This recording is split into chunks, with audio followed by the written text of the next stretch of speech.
دوستان گرامی سلام، امیدوارم حالتون خوب باشد. در هر گوشه دنیا که هستین لباس عافیت در بر داشته باشین. یک فرصت تحصیلی و مهاجرتی بسیار عالی از طریق دفتر کمیشنری سازمان ملل متحد در امور پناهندگان و سازمان دانشگاهی AUF در دانشگاه ساینس پی‌آی پاریس برنامه تحصیلی 2 ساله یا مقطع ماستری هست. در واقع بورسیه بسیار جانانه فول اسکالرشیپ یا یک پروسه تحصیلی کامل.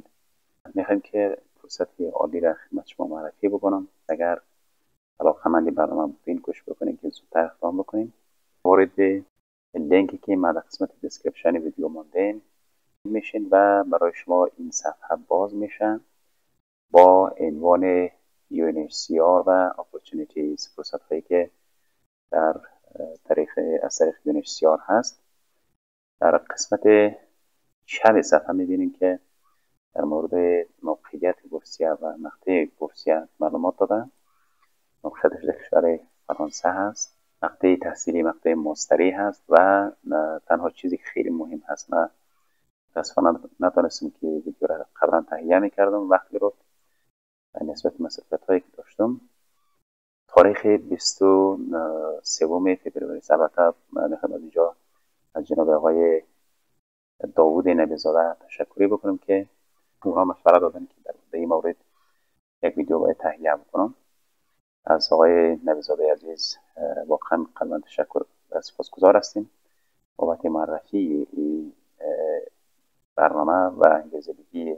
اگر تمام اسنادهای تحصیلیتان آماده هست و قبلا تجربه ثبت نام و درخواستی بورسیه را دارین، این یک فرصت استثنایی و یک فرصت بسیار عالی هست که از استفاده بکنین. در قسمت طرف راست این صفحه شما میبینید که بورسیه را به شکل بسیار مختصر معرفی کردن. نهادهایی را که در بورسیه داخل هستن UNHCR هست، سازمان دانشگاهی AUF و دانشگاه ساینس پی‌آی پاریس است. اینجا این بورسیه را تعریف کرده. برنامه یونیور یا پروگرام یونیور پروگرام یک مسیر دانشگاهی، یک فرصت تحصیلی برای مهاجرت به کشور فرانسه است که با همکاری سازمان دانشگاهی AUF، دفتر کمیشنری سازمان ملل متحد در امور پناهندگان یا UNHCR و از طریق دانشگاه ساینس پی‌آی پاریس زمینه مهاجرت تحصیلی را برای مهاجرینی که ثبت و رجیستر UNHCR باشند فراهم میکنه. یک فرصت تحصیلی 2 ساله هست و در مقطع ماستری در کشور فرانسه. اینجا یک معلومات کل‌اس را در مورد بورسیه برای ما دادن. Who can apply؟ چه کسانی میتونه به بورسیه به این پروگرام درخواستی بدن؟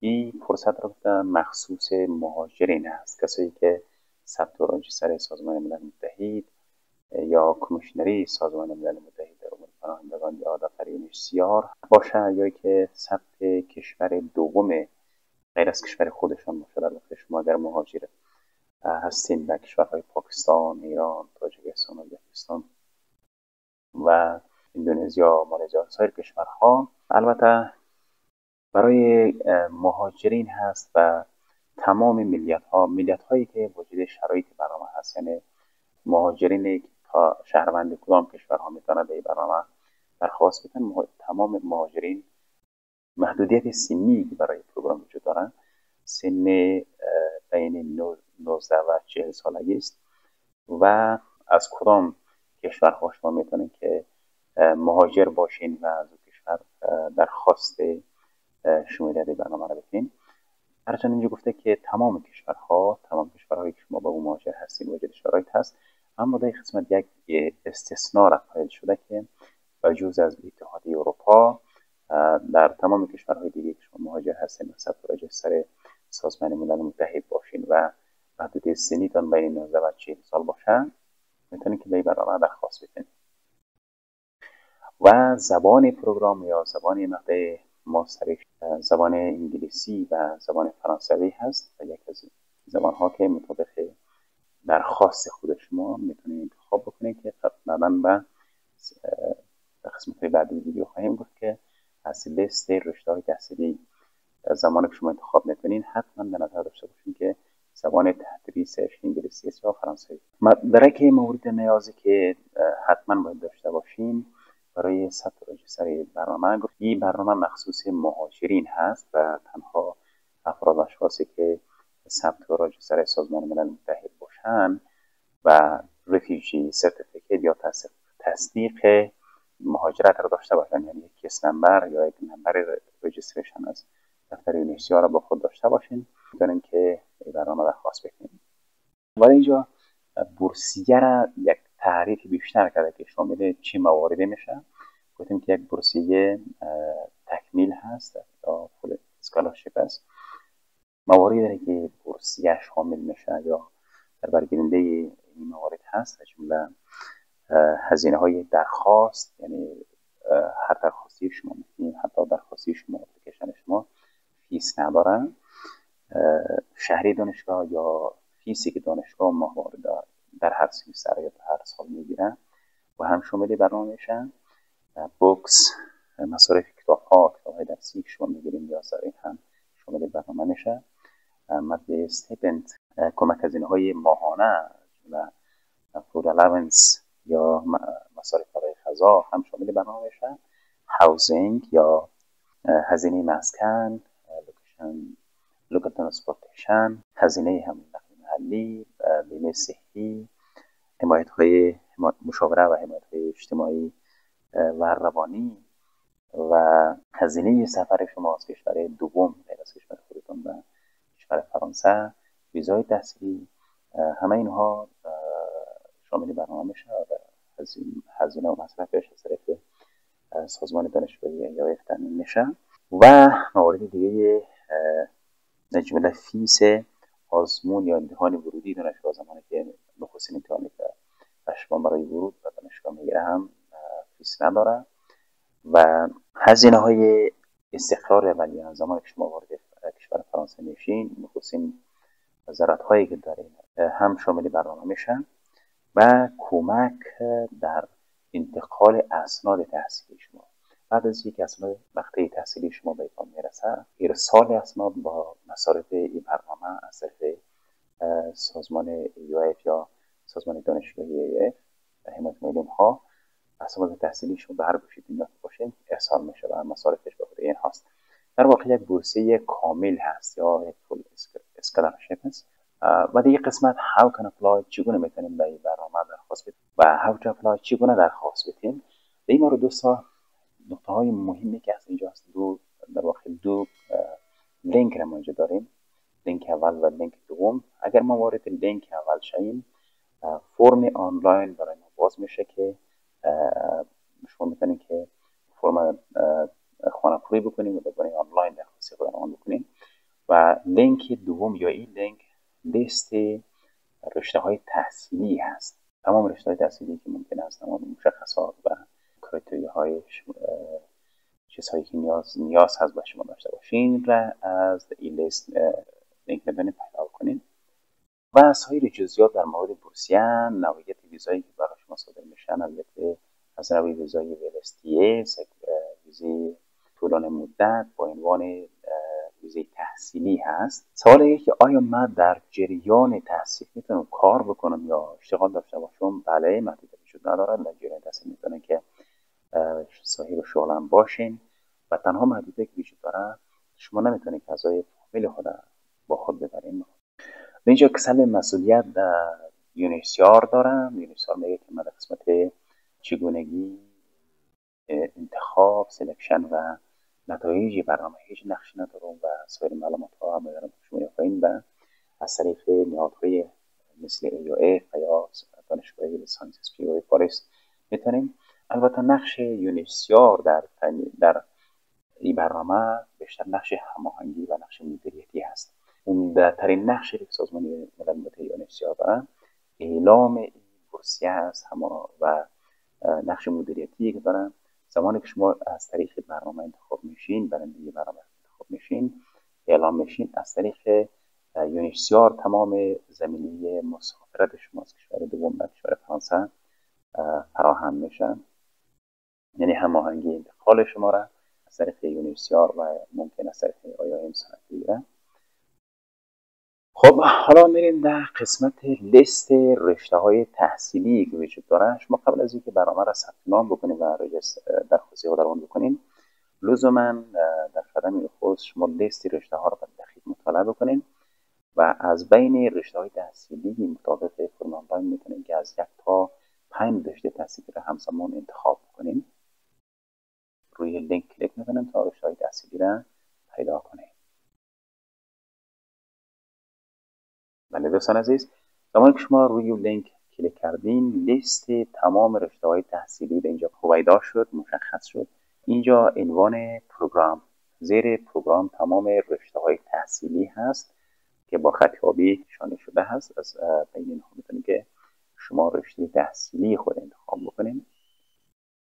میبینید که یک لیست طولانی از رشته های تحصیلی هست که نشون بود که در تمام رشته ها وجود دارند. اینها با خط آبی چیزایی که شما میبینید عناوین رشته های تحصیلی هست.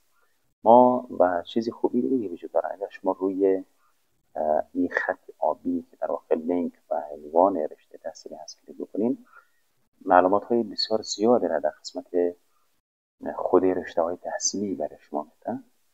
برای نمونه من یک از لینک ها رو روش کلیک میکنم و میبینیم که در مورد رشته تحصیلی چی معلومات هایی را برای ما شما خواهند داد.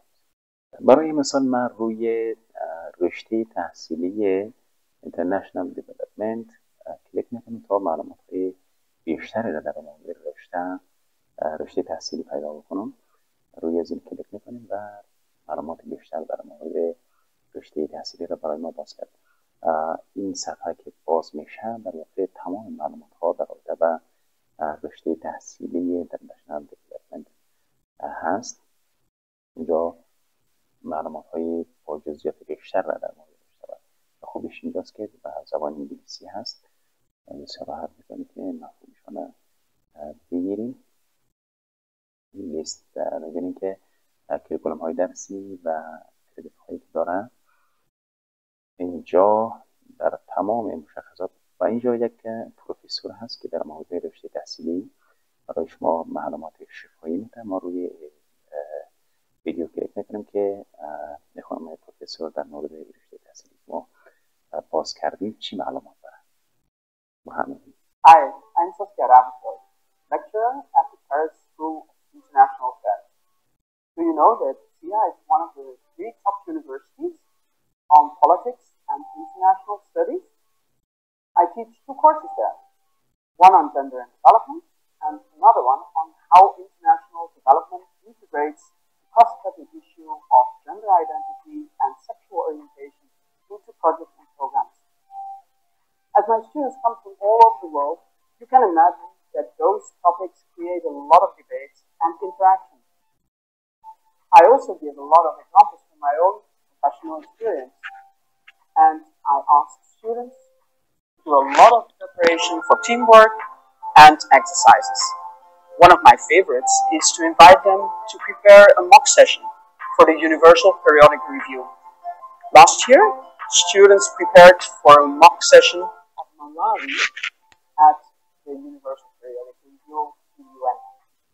خب این معلومات با جزئیات بسیار زیاد را در مورد رشته تحصیلی داره و هر رشته تحصیلی معلومات های خاص خود را دارن که شما میتونید توی هر رشته تحصیلی با کلیک روی لینکی که ما بیشتر باز کردیم معلومات های بیشتری را پیدا بکنیم. برمیگردیم به لیست رشته های تحصیلی. چیزی که علاوه بر این عناوین رشته تحصیلی برای من مهم بود و من متوجه شدم، نمرات سطح زبان شما هست. دوستان عزیز، برای این برنامه در خیلی از رشته ها داشتن نمره 100 در توفل ابیلیتی و معادل 7 نمره آیلتس و معادل 130 نمره دولینگو هست، ولی ممکن هست بعضی از این رشته ها به زبان نیاز نداره به این نمرات. مثلا اینجا میبینید که نم نوشته هست و بعضی رشته های تحصیلیش سطح زبانش ما ضرورت است که باید داشته باشیم، مخصوصا زمانی که شما میخواین به رشته تحصیلی با زبان انگلیسی ادامه تحصیل بدیم. خب این لیست رو میبینیم با جزئیات خیلی زیاده در رابطه و در مورد رشته تحصیلی هست. شما میتونید که با کمک گوگل ترنسلیت یا سایر اپلیکیشن هایی که این سفر برای شما ترجمه کنم معلومات بیشتری را در مورد رشته تحصیلی که علاقه‌مند تحصیل هستید پیدا کنید. ما برمیگردیم به صفحه اصلی ما.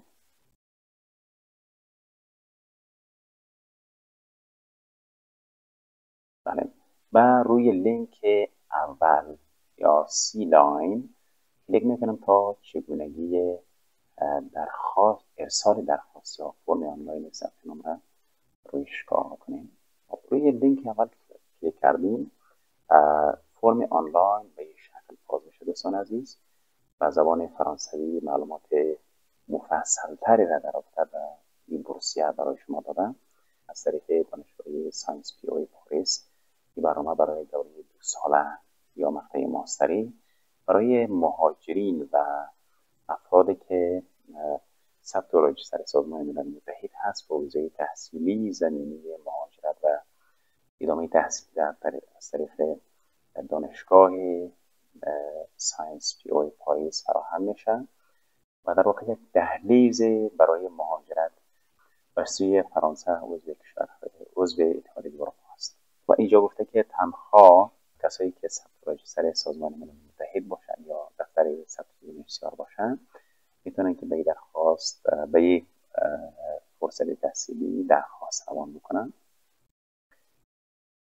اینجا معلومات دیگه هم هست که تا 23 فوریه شما میتونید به فرصت تحصیلی اپلای کنید، درخواستی بکنید. البته تا ماه جون 2025 نتایج دی فرصت تحصیلی بیشتر اعلام میشه.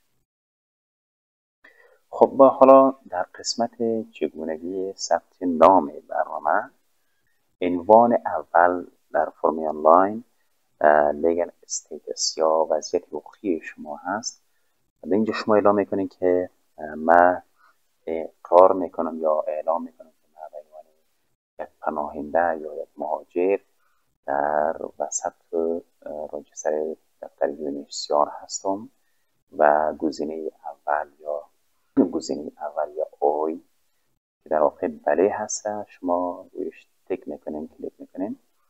و گزینه دوم شماره ثبت و راجستر شما در دفتر UNHCR یا همون کیس نمبر که شما دارین یا همون برگی که UNHCR برای شما دادن یک شماره اختصاصی به خودش داره که اون نمبر را در اینجا درج میکنین و در اینجا سال را که شما ثبت دفتر ملل متحد یا دفتر UNHCR شدین در اینجا ثبت کنین با ماه و روزش.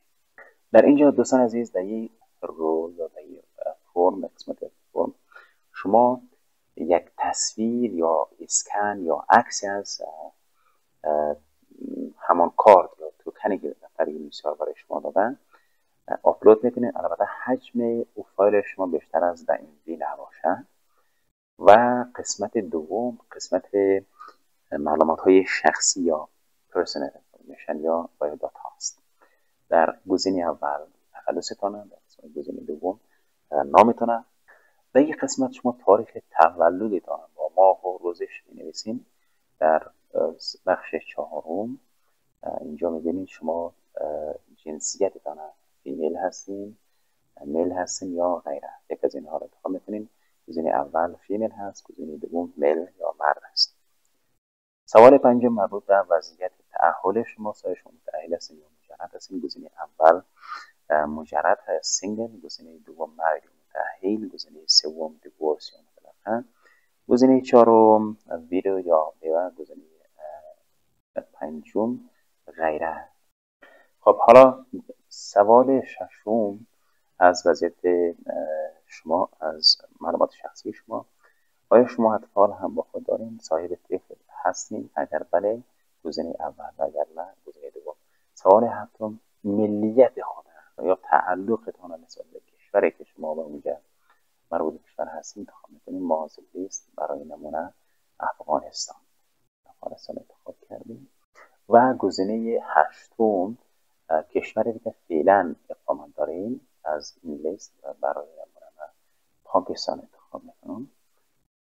که یا هر شما هر کشوری که هستین در میتونید که از این لیست انتخاب بکنین، پاکستان، ایران، تاجیکستان و لیست این کشورهایی که هستین و استثنای اتحادیه اروپا. چون گفتیم که اتحادیه اروپا از برنامه مستثنا است. در اینجا شما یک تصویر، یک فایل اسکن شده یا PDF از تذکره برقیتان یا صفحه از پاسپورتتان علاوه میکنین که عنوان که سند هویتی برای اینا ثبت میشه. البته بیشتر از تعیین حجمش نباشه. گزینه سوم در واقع کانتکت دیتیلز یا مشخصات راه ارتباطی شما هست. در گزینه اول در ستون اول شما ایمیل آدرس خودتون میشن. در گزینه دوم شماره تلفن خودت ثبت میکنین و در گزینه در اینجا در بخش 11 سوال 11 شماره واتساپ نمبرتونه و در سوال بخش 12 آدرس دقیق جایی را که فعلا اقامت دارید در کدام قسمتی از کشورهای دوم هستین، در پاکستان، در قسمت اسلام آباد هستین، راولپنڈی هستین، کراچی هستین یا در ایران تهران هستین، هر جا هستین یا تاجیکستان مشابه هستین دیگه اینجا دقیق آدرس تلفن درج. قسمت دیگهش language skills یا مهارت‌های زبانی شماست. گزینه سوال 13 مربوط به زبان فرانسوی هست. اگر هیچ زبان فرانسوی را آشنایی ندارید گزینه اول. گزینه دوم اگر سطح زبان فرانسوی شما بگنر هست. اگر سطح زبان سوم اگر سطح زبان فرانسوی شما اینترمدیت هست. و گزینه چهارم اگر سطح زبان انگلیسی شما ادوانس هست. و گزینه پنجم زمانی که زبان فرانسوی زبان مادری شما انتخاب کنید. سوال 14 مربوط به سطح زبان انگلیسی شما هست. اگر هیچ نمیتونید انگلیسی صحبت کنید گزینه اول. اگر بگنر هست گزینه دوم. اگر اینترمدیت هست سوم. اگر ادوانس هست چهارم. اگر زبان مادری شما هست گزینه پنجم انتخاب. خب به اینجا شما در واقع تصدیق یا سندی را که دلالت بکنه سطح زبان انگلیسی شما را تصدیق بکنه اپلود میکنه. اگر سند یا دیپلمی از زبان انگلیسی دارین یا سندی را که بعد از امتحان توفل یا آیلتس یا دولینگو دارین در اینجا اپلود میکنید.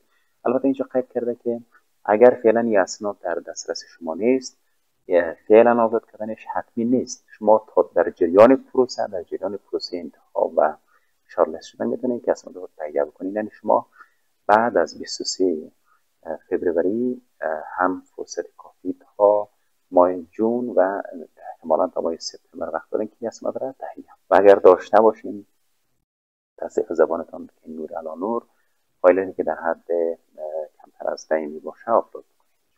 و بخش دیگه ایژوکیشن یا تحصیلات هست. سوال 15 گزینه اول اگر شما دیپلمای سنی 12 هستین. گزینه دوم اگر شما لیسانس هستین، لیسانسی که 3 ساله تحصیل باشه مثل کشور هندوستان که برای لیسانس 3 سال درس میخوانید شما این انتخاب بکنید گزینه دوم. و گزینه سوم اگر شما ماستر و یا لیسانس 4 ساله هستین. و گزینه چهارم اگر شما ماستر هستین، ماستر بعد از یعنی بعد از فراغت شما سنی 12 5 سال دوره تحصیلیتون در برگزیده باشه شما میتونید که گزینه چهارم را. و اگر بالاتر از اینها باشه یا غیر از این مراحل باشه شما گزینه آتری نمیتونم به فرانسوی داخل آتری انتخاب نمیشونه. گزینه غیره را انتخاب میکنید یا آدرس. سوال 16 شما زمانی که تحصیلات تکمیلی دارین اگر مثلا لیسانس هستین در اینجا گزینه اول اگر شما لیسانس باشین در اینجا در گزینه اول شما تاریخ فراغتتان در اینجا انتخاب کنید. در کدام سال شما فارغ التحصیل شدین، در کدام سال مدرک تحصیلیتان در بخش لیسانس یا در مقطع تحصیلی لیسانس یا مقطع تحصیلی ماستری دارین.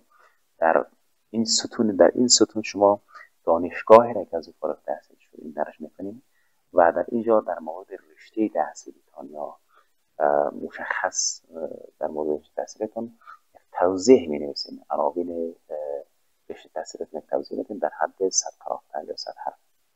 سوال 17 راجع به سایر مقطع تحصیلی شماست. یعنی شما در بالاتر از لیسانس باشین میتونین که یک از این گزینه‌ها را انتخاب بکنین. گزینه اول ماستری هست، ماستری در واقع 4 ساله. گزینه دوم ماستر یا دوره 5 ساله هست، 5 ساله 6 ساله هست.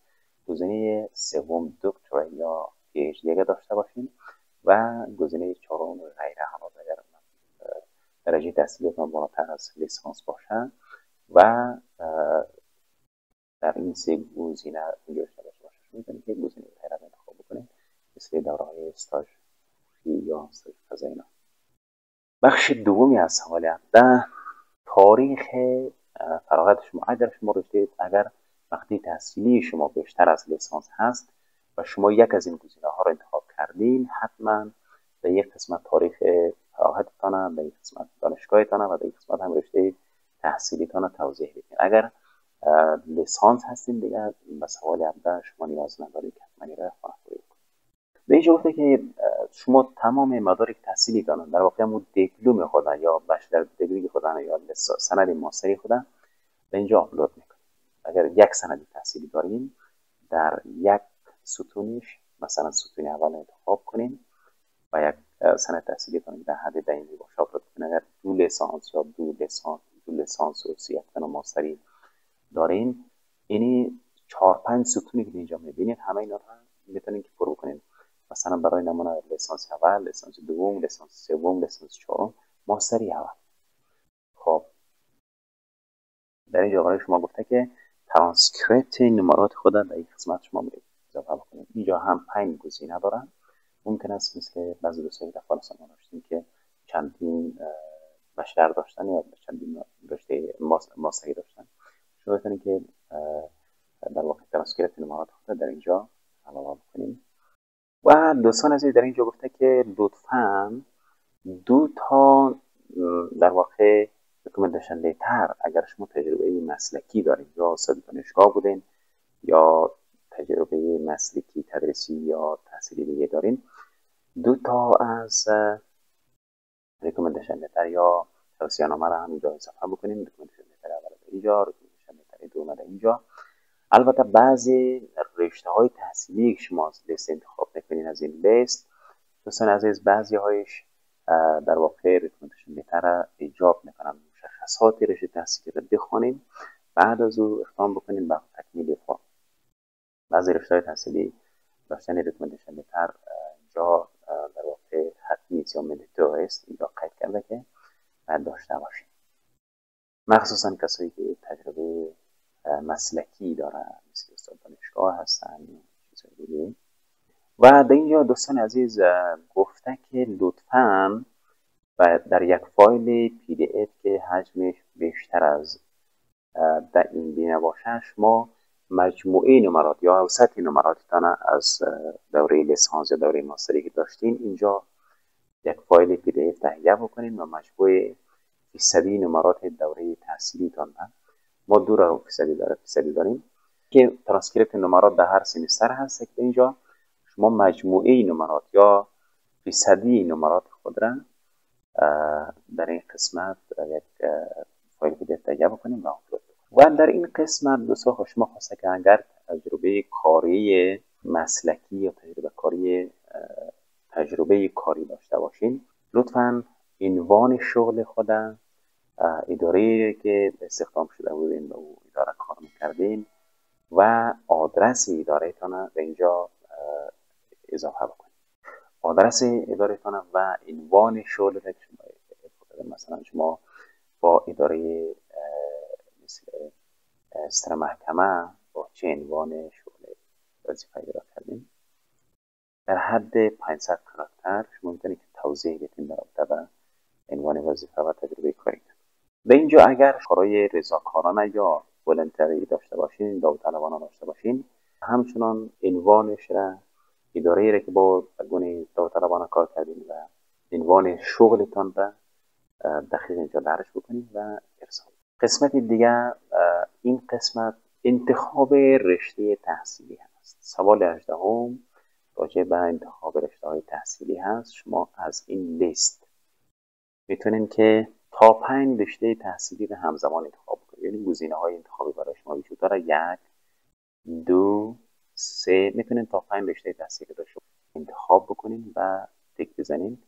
و در اینجا گفته که اگر شما بخواید رشته تحصیلی رو بردارید، باز هم روی لینک رشته تحصیلی شما رو وصل میکنه و در روی لینک کلیک بکنید رشته تحصیلی رو باز هم برای شما نشون. در این جاده ستون سی وی خودم با زبان فرانسوی یا زبان انگلیسی آپلود میکنید که البته در بیشتر از ده MB نباشد. سی وی خلاصه، سی وی منسجم و در این قسمت موتیویشن لیتر و یا انگیزه‌نامه خود آپلود میکنید که حجمش بالاتر از 10 MB نباشه در این قسمت. و ستون‌های پایینی دیگه که می‌بینید، کلم‌های دیگه که می‌بینید در اینجا، در واقع موتیویشن لیتر برای رشته‌های تحصیلی که شما غیر از یک رشته انتخاب می‌کنید. گفتیم که همزمان می‌تونید که 5 رشته تحصیلی را انتخاب بکنید و برای هر کدامش شکل جداگانه در اینجا موتیویشن لیتر یا انگیزه‌نامه می‌نویسید. اگر یک رشته را انتخاب بکنید، صرفاً یک موتیویشن لیتر یا انگیزه‌نامه نیاز هست. و اگر بیشتر از 1 2 یا تا 5 رشته را داشتین، در هر از این ستون‌هایی که می‌بینید، شماره 2 شماره 3 شماره 4 و شماره 5، در هر رشته تان در اینجا موتیویشن لیتر همون رشته را بنویسید که انگیزه شما را نسبت به ادامه تحصیل در رشته بیان میکنه. و در اینجا می‌بینید که سوال 19 اگر کدام دیسابیلیتی یا کدام مشکل معلولیت و معیوبیتی نداشته باشین، این گزینه را بخوانید و اگر معیوب یا معلول یا کدام مشکل دیگه توانخواهی دیگر داشته باشین، اگر بخواهین یس را انتخاب بکنید و اگر نخواهین کلمه نو را.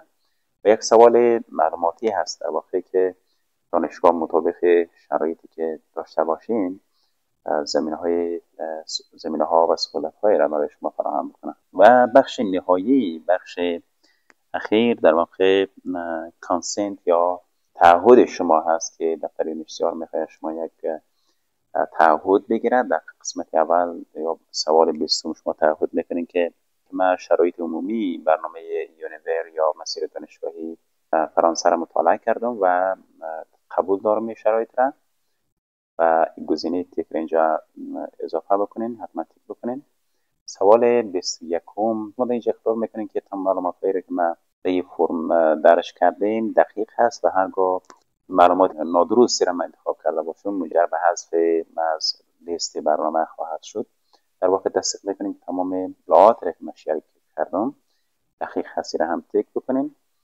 و سوال 22 در واقع شما یک اجازه میخواهید که من اجازه میتونم که همکاران این برنامه یونیور دسترسی به معلومات شما داشته باشد تا زمینه گزینش و طی مراحل اسناد شما را به اونا داده باشین.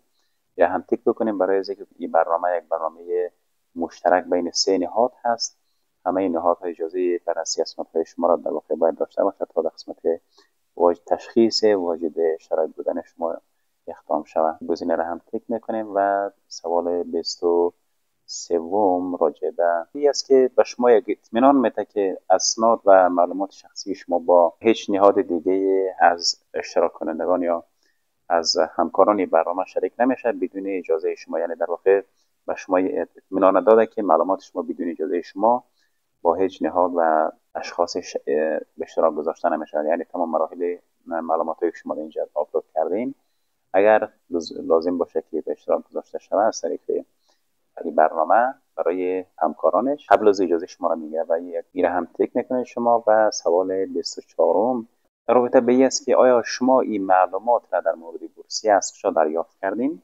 در واقع از شما پرسان کرده که از طریق فرصت‌های یونیورسیار بخش برنامه فرصت‌های یونیورسیار مطرح شدن یا از طریق کمک‌های یونیورسیار یا از طریق سوشال میدیا یا از طریق همکاران یا استاف یا کارمندان یونیورسیار به برنامه اطلاع پیدا کردین در رابطه با این برنامه یا غیرش. یک از گزینه‌ها را اگر از طریق ویدیو معلومات به شما رسیدن شما میتونید که گزینه غیره یا سایر حالات انتخاب بکنید برای اینکه از این طریق شما بر شما معلومات داشته. سوال 24 مطرح میشه. سوالی است که شما میتونید که در این قسمت اگر از طریق ویدیوی ما مطرح شدن تذکر بیتین که ما از طریق مثلا برای مثال ما از طریق یوتیوب چینل یا یوتیوب چینل به نام محمد علی صمیمی مطلع شدم و در این قسمت شما میتونید معلومات های اضافی دیگه ای را که فکر میکنین که در داخل فرم گنجانیده نشده و دوست دارین که معلومات هم به دسترس مسئولین برنامه برسه برای معرفی بیشتر شما، برای اینکه معلوماتی که در واقع شما را زمینه واجد شرایط شدن شما را به برنامه فراهم بسازن، معلوماتی که دوست دارین باعثی بشه که شما به برنامه شامل شوین و بتونین که از برندگان بورسیه شوین، میتونین که در حد 500 کاراکتر یک بیانیه بنویسین، یک استیتمنت. و اینجا تذکر هست، یک تذکر بسیار مهم که حتما در نظر داشته باشین. در اینجا قید کرده که هر فرم برای یک نفر در نظر گرفته شده و هرگاه یک فرد برای بار دوم سوم این فرم خانه‌خوری بکنه و بفرسته، ما اول را و درخواست اول توجه میکنیم و سایر درخواست های دوم سوم نظر گرفته نمیشه. بنابراین دوستان عزیز، پیش از اینکه فرم را خانه‌خوری بکنیم بسیار دقیق معلومات همه جانبه داشته باشین، تمام عناوین و رشته های تحصیلی که انتخاب میکنین. بعد از اینکه فرم را به گونه بسیار دقیق خانه‌خوری کردین، در اون زمان میتونید که شما سابمیت بکنین تا اینکه مطمئن نشدین که فرم را دقیق خانه‌خوری بکردین، از سابمیت کردنش صرف نظر بکنیم، به خاطر از اینکه اولین درخواست شما در نظر گرفته بشه و بعد از او اگر اشتباهات یا اگر کم و کاسی در قسمت تکمیل فرم باشه، درخواسته ها و فرم های بعدی شما نظر گرفته نمیشه. لحاظا قبل از اینکه سابمیت بکنید دوباره چک بکنید که تمام معلوماتی که درش فرم کردین بسیار دقیق و همه جانبه بوده و در قسمت اخیر روی گزینه سابمیت اینجا کلیک میکنیم و درخواست شما ارسال میکنیم. امیدوارم موفقیت ها و سربلندی